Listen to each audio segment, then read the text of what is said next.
साहिल, सुष्मिता और विक्रांत तीनों बहुत अच्छे दोस्त थे। कॉलेज में भी साथ पढ़ते थे। तीनों की बॉन्डिंग बहुत अच्छी थी, लेकिन साहिल और सुष्मिता ड्रग एडिक्टेड थे और नशे के लिए कुछ भी कर सकते थे। उन्हें जब भी नशे की लत लगती, उन्हें कुछ और अच्छा नहीं लगता। वो हर हाल में अपने लिए ड्रग्स का इंतज़ाम करने की कोशिशें करने लगते। उनकी इसी लत की वजह से उनके सारे पैसे ख़त्म हो चुके थे और वो काफ़ी सारे लोगों से कर्ज भी ले चुके थे। लोग उनसे दूरी बनाने लगते हैं क्योंकि वो हर किसी से पैसे मांगते थे। सिर्फ विक्रांत ही उनका एक ऐसा दोस्त था जो इस हालात को जानते हुए भी उनसे दोस्ती नहीं तोड़ता और हमेशा उन्हें समझाता रहता है कि ये सब गलत है। लेकिन नशे की लत के आगे विक्रम की दोस्ती हार जाती है और विक्रम की बात को वो लोग चाहकर भी नहीं मान पाते। यार, कुछ पैसे है क्या? क्यों, क्या हुआ? कुछ प्रॉब्लम आ गई क्या? हाँ बड़ी प्रॉब्लम तो है, हेल्प कर देना यार। अगर कुछ पैसे हो तो दे दे, मैं बाद में वापस कर दूंगी। और वैसे भी तुझे तो कोई फाइनेंशियल प्रॉब्लम भी नहीं है। You are financial secure. क्या हुआ, बोलना। पैसे किस लिए चाहिए? यार, मेरे पास ड्रग्स खत्म हो गए हैं। उसे खरीदने के लिए मुझे पैसों की ज़रूरत है। प्लीज़ हेल्प कर देना यार। Have you gone mad? तुम पागल हो गई हो? मेरी समझ नहीं आता, ये तुम लोग सब क्या कर रहे हो? ड्रग्स में कितने पैसे बर्बाद करोगे? सिर्फ पैसे ही नहीं, तुम अपनी लाइफ भी बर्बाद कर रहे हो। पता नहीं तुम लोग कब सुधरोगे। अरे अगर एक बार उसे थोड़े से पैसे दे देगा तो तेरा क्या बिगड़ जाएगा? क्या दोस्तों के लिए इतना भी नहीं कर सकता? बात पैसे की नहीं है मेरे दोस्त, तुम लोगों की गलत आदत की है, वरना तुम दोनों के लिए तो मेरी जान हाजिर है। जान नहीं चाहिए, अभी तो पैसे दे दे, उसी से काम चला लेंगे। बातों से काम नहीं चलेगा, पैसे देना यार, थोड़े मेरे लिए भी। Guys, it's not funny, I am serious. It's dangerous to your health, to both of you. मैं सबको जानते हुए तुम्हें मौत के मुंह में नहीं धकेल सकता। तुम्हारी मौत तुम्हारे सामने खड़ी हुई है और तुम उसे देख नहीं पा रहे हो। यार देख, हर एक के अपने ना शौक होते हैं, ज़रूरतें होती है। अब तू इसे हमारी ज़रूरत समझ, शौक समझ या हमारी कमज़ोरी, जो भी हो, it's a part of our life and we can't change it. Please try to understand. दोस्त ही दोस्त के काम आता है। एक बार दे देना यार पैसे, प्लीज़। भाई, जहां तक मैं समझता हूं, ड्रग्स तुम्हारी कमजोरी है और कमजोरी ही तो दूर करनी चाहिए। छोड़ दो इसे। भाई तू लेक्चर मत दे, पैसे दे। हमारे पास अगर पैसे होते तो तुझसे नहीं मांगते यार। हर बार यही होता है। तुम लोग पहले भी मुझसे कितनी बार पैसे ले चुके हो, लेकिन हर बार ड्रग्स में पैसे उड़ा देते हो, खुद का भी और मेरा भी। मैं पैसे नहीं देने वाला। तो क्या हुआ अगर समुद्र में से कुछ मोती निकल भी जाए तो?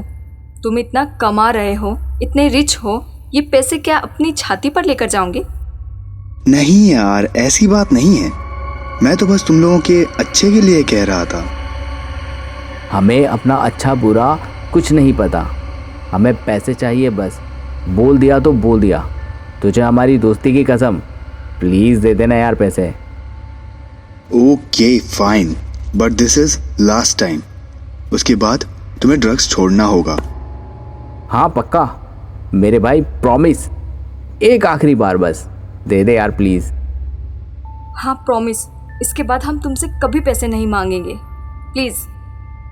आखिरकार विक्रांत हार कर दोस्त होने के नाते उन्हें इस बार ड्रग के लिए पैसे दे देता है। लेकिन इससे उन्हें संतोष नहीं मिलने वाला था। वह तो विक्रांत को मारने की प्लानिंग कर रहे थे ताकि उसके पैसों से मौज मस्ती करें और अपनी मनमानी कर सकें। आज तो हम बच गए, हर बार थोड़े ही ना बचेंगे। ड्रग्स के लिए पैसे कहाँ से लाएंगे? हाँ यार, ये साला तो ऐश कर रहा है, हमारा क्या? हमें ड्रग्स नहीं मिले तो हम मर जाएंगे। साला दोस्त के नाम पे धब्बा है, कुछ इंतजाम करना पड़ेगा इसका। यू आर राइट बड़ी, कुछ तो करना पड़ेगा वरना हम नहीं बचेंगे। हमारी ज़रूरत है ड्रग्स और ड्रग्स की ज़रूरत है पैसा, और पैसे के लिए हम कुछ भी करेंगे। नहीं बचेगा साला, जस्ट वेट एंड वॉच। हाँ, पर जो भी करना है बहुत संभल कर करना होगा, वरना हम फंस जाएंगे। हाँ सुष्मिता, यू आर राइट, हमें सोच समझ कर कदम उठाना चाहिए। जो कुछ भी करना है प्लान करके करना होगा, वरना पुलिस हम पर शक कर सकती है। यू आर राइट साहिल, और फिर अपनी जान बचाने के लिए इतना रिस्क तो लेना ही पड़ेगा। ड्रग्स भी हमारे लिए ज़रूरी है। हाँ सुष्मिता, मारेंगे पर फंसेंगे नहीं। That's my promise to you. सबसे पहले हमें उसकी प्रॉपर्टी के पेपर्स अपने नाम करवाने होंगे, फिर हम उसे मारकर ये शहर छोड़कर भाग जाएंगे। दोनों विक्रांत को किडनैप करने का सोचते हैं। वो लोग एक अच्छा सा प्लान बनाकर उसके पैसे लेकर उसे जान से मारने का सोचते हैं और फिर उसके पैसों से ज़िंदगी भर ऐश करना चाहते हैं। प्लान 2 दिन बाद मारने का बनता है, लेकिन सुष्मिता को उसे 2 दिन भी जिंदा देखना खटक रहा था।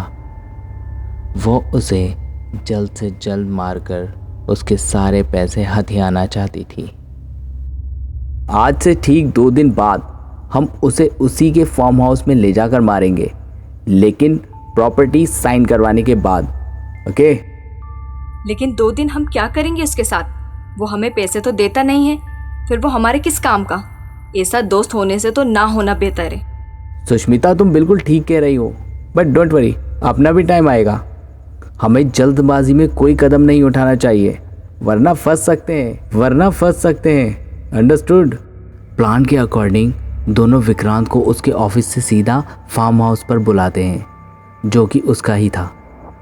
कुछ देर हंसी मजाक करने के बाद अचानक साहिल विक्रांत की गर्दन पर चाकू रख देता है। दोनों प्रॉपर्टी के पेपर्स भी साथ लाए थे।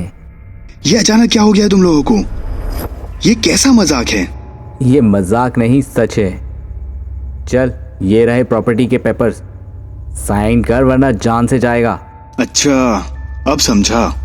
तुम लोग नाटक कर रहे थे मेरे साथ सुधरने का। हाँ, वो सब तो एक नाटक था। तू ऐसे पैसे देने वाला तो नहीं है, तो वैसे ही सही। चल अब साइन कर, वरना गार्डन उड़ा देंगे। नहीं, मैं जीते जी अपने पैसे गलत हाथों में नहीं जाने दूंगा। मैं अभी पुलिस को फोन करता हूँ। देख, बात मत बढ़ा, चुपचाप साइन कर दे प्रॉपर्टी के पेपर्स और आज़ाद हो जा, समझा? साहिल, ऐसा कैसे कर सकता है? तुम लोग तो कितनी बड़ी बड़ी बातें किया करते थे। कहाँ गई वो दोस्ती? इमोशनल ड्रामा बंद कर और चुपचाप पेपर्स पर साइन कर। तुम लोग मेरे दोस्त होकर भी मेरी जान ले सकते हो। I can't believe this. कंजूस कहीं के, और जो तू हमें ड्रग्स लेने से रोककर हमारी जान ले रहा, उसका क्या? तुझे तो मौत देनी ही होगी, वरना हमारी जिंदगी खतरे में आ जाएगी। तुझे तो मरना ही होगा, तभी हम आज़ाद हो पाएंगे। तुम लोग क्या समझते हो? मुझे मार के तुम अपनी जिंदगी हासिल कर लोगे, बच जाओगे। जब तक मैं बदला पूरा नहीं कर लेता, मेरी आत्मा भटकती रहेगी। मैं तुम्हें कहीं चैन से नहीं रहने दूंगा। ऐसी मौत मिलेगी कि मरने से पहले यही सोचोगे कि हम इस दुनिया में आए ही क्यों थे। अरे जा, मरे हुए कभी वापस नहीं आते, और हम तुझे ऐसी मौत देंगे कि भगवान भी धरती पर भेजने के लिए 100 बार सोचेंगे। हा हा हा हा। बुराई पर अच्छाई की जीत हमेशा हुई है। ये तो वक्त ही बताएगा कौन जीता और कौन हारा। मैं वापस जरूर आऊंगा। विक्रांत के इतना कहते ही वो लोग उसे चाकू से मार डालते हैं और उसके छोटे छोटे टुकड़े करके बैग में भर के फेंक देते हैं, ताकि किसी को उन पर शक ना हो, और विक्रांत के सारे पैसे लेकर दूसरे शहर चले जाते हैं। कुछ दिन सब ठीक रहता है, पर एक दिन उन्हें महसूस होता है कि उनके पीछे कोई है। मैंने कहा था ना, मैं आऊंगा, मैं मारूंगा और तुम कुछ नहीं कर पाओगे। जिस तरह कभी मैं बेबस था, आज तुम बेबस हो। आज तुम मौत की भीख मांगोगे, पर अफसोस तुम्हें वो मिलेगी नहीं। विक्रांत, हमें माफ़ कर दे यार। हमने जो भी किया अपनी जान बचाने के लिए किया। हमारे पास कोई पैसे भी नहीं थे और कोई रास्ता भी नहीं था, और तू हमारा साथ भी नहीं दे रहा था ना यार, इसलिए हमने ये कदम उठाया। हमने जो भी किया मजबूरी में किया यार। अरे कायरों, क्या गलती थी मेरी? मैं तुम्हें सही रास्ता दिखा रहा था, तुमने मुझे ही मार डाला। तुम ना माफी के लायक हो, ना इस खूबसूरत जिंदगी के। ड्रग्स तुम्हारी जान ले या ना ले, मैं तुम्हें ऐसी मौत दूंगा कि तुम्हारी रूह कांप उठेगी। सुष्मिता और साहिल चीखते रहे, चिल्लाते रहे, पर विक्रांत ने उनकी एक बात ना सुनी और उनके छोटे छोटे टुकड़े करके ज़मीन पर बिखेर दिए, जिनको नीचे आकर चील कौवे खाने लगते हैं। साहिल और सुष्मिता की चीखें वहाँ आज भी सुनाई देती है और विक्रांत की आत्मा आज भी उन्हें देखने आती है और खूब हंसती है।